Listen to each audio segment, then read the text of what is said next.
Big tag team match coming from WWE at SummerSlam 2015. The tag team division never really finds a way to really become mainstream in WWE, but as of right now, the New Day with Kofi Kingston, Biggie Langston, and Xavier Woods, they are one of the top acts in WWE as far as what people are talking about, what's buzzing, what's the highlight of Raw, what's the highlight of SmackDown. It's always what the New Day is coming up with. They were a really big hit on the Chris Jericho podcast, talking about the group coming together as a whole, how they became a team, basically what the writing team thought of the team, what their plans were when they first got together, and where they are now. You can think of a few months ago, with Biggie Langston and Xavier Woods at Money in the Bank, defending the tag team titles, as well as Kofi Kingston in the Money in the Bank match itself. That's probably the highlight of the New Day, being able to have a singles match as well as having a tag match defending the titles. I believe that the New Day, there is more life in them, and easily I will start out the video by telling you they are my prediction to win this match. They have to win this match. It has to be able to get done. When you look at who they're going against, the tag team titles are on the primetime players as of right now, Titus O'Neil and Darren Young.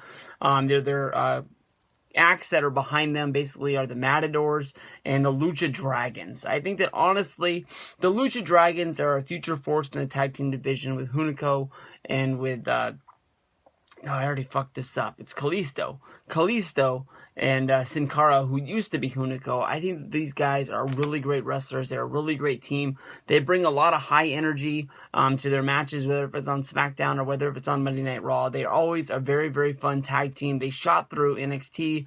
They won the titles. They lost the titles. The next thing you know, they're debuting on Monday Night Raw the night after WrestleMania. They didn't get a lot of fanfare about an NXT person being called up. But, they're really going to work if they stay in the tag team division. Hopefully they don't split these guys up in order to have this dream match of mask versus mask, which has been talked about since WrestleMania 27, of Rey Mysterio against Sin Cara, which finally happened at Triple Mania at the main event of that show. I could see Vince McMahon, basically having a hard on at the desk, thinking about what's going to happen at WrestleMania and saying, I know, we'll split these guys up and put them against each other. We'll break that, Los Angeles Dodger. No, it was the Angels. The Los Angeles Angels of Anaheim record of most people wearing a mask in one place at one time. But when you look at the Matadors, they're a great, dependable tag team. They always find a way to have good matches. I will honestly tell you that I don't even know what their names are as the Matadors. When they're in there, I just call them the Matadors. I still call them Epico and Primo. I still can't tell which one's Epico. I can't tell which one's Primo. I think that they had big ideas a few years ago when this team came up, of them, bringing up the Bull, and what the Bull was going to be able to do. I mean, he has fun at house shows. At that show I went to last month in Stockton, he was bouncing around the ring, and the Matadors got eliminated pretty early during the match because one of them was talking to WWE security guard and forgot to pay attention to the match. White's guy got rolled up for the pin.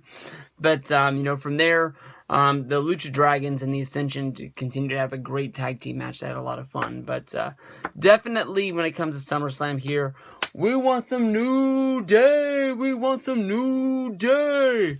New Day's got to get it done here. Primetime players are great champions. They should have been champions a long time ago.